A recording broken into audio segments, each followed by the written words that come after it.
Here's how I super clean my MC for only 15 pesos. So ito nga yung motor ko, siguro mga 1 linggo nang gamit to. Hindi pa naman sobrang dumi pero madumi na yan at marami ng talsik sa likodan. Siyempre ang unang gagawin natin dyan ay ipa-power wash muna natin or power spray.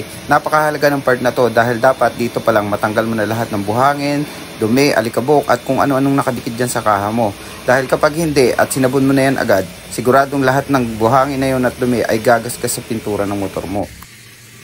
At dito nga ay gagamit tayo ng 20 ml na car shampoo. Siyempre hindi tayo gagamit ng dishwashing liquid. Mayabang at maangas tayo eh. Nakakadire. Ew. Tapos luluin mo lang. Tapos luluin mo ng mabilis. Para magkaroon ng pressure at tapos saka mo na i-apply. Siguraduhin mo lang malalagyan yung buong motor. Para yung mga dumi-dumi dyan na nakadikit sa kaha mo, yung mga langis-langis at kung ano-ano pa, ay tumulo na kasama ng shampoo. At dahil super clean nga yung gusto natin, syempre hindi pa tayo natatapos dyan. Another 20 ml dito sa bucket at pabulain lang natin kasama nung basahan natin panlinis. At dito nga kukuskusin mong maigi yung motor. Syempre hindi ko napapakita ng buo to, pero kuskusin mong maigi. Yan yung gusto ko kapag ako yung naglilinis dahil sigurado akong lahat ng sulok-sulok niyan ay tatamaan ko. Unlike kapag magpapalinis ako sa mga car wash. Hindi ko rin naman sila masisi. Syempre mahaba yung pila. Alangan namang ubusin nila yung oras nila sa paglilinis ng motor ko. So yun nga, linisin mo mabuti at syempre pagkatapos ay anlawan na rin natin. Anlawan mo mabuti para matanggal lahat ng sabon dahil mamaya maglalagay pa tayo ng mga kung ano-ano pang pakintab dyan.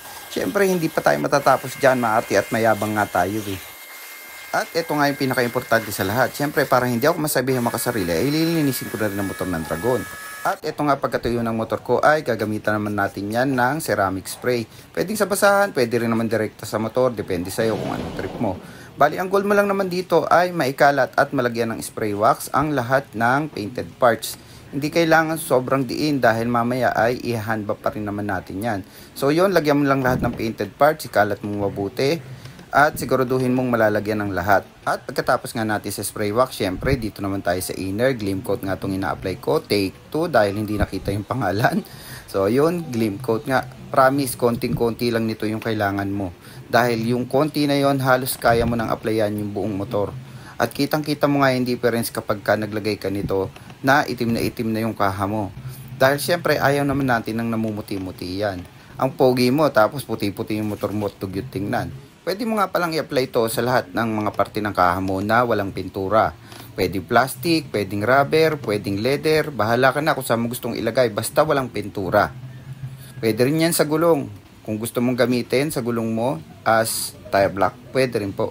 Sheesh! Kita mo naman, sobrang kintab. At dito naman nga tayo sa likod. Kung hindi ganyan yung itsura ng motor mo, nakakahiyang tumabi doon sa malinis, diba? Nararamdaman mo rin naman yun kapag madumi yung motor mo, diba? Magmumukha siya lalong madumi kapag tinabi mo sa motor na malinis. Kaya panatilihin mo ng malinis yung sayo para mas maangas yung dating mo. At syempre, pagkatapos niya, i-handbap na natin yung ceramic natin.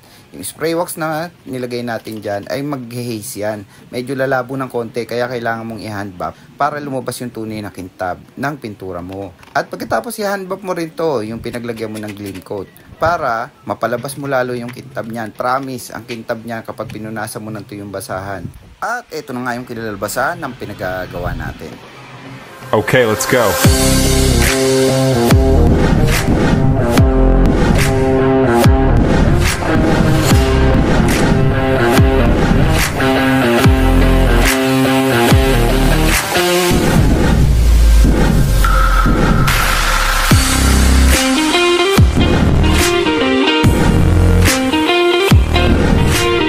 At eto nga yung mga product na ginamit ko. Screenshot mo na lang din kung gusto mong makita ng matagal. Maraming salamat po sa panonood.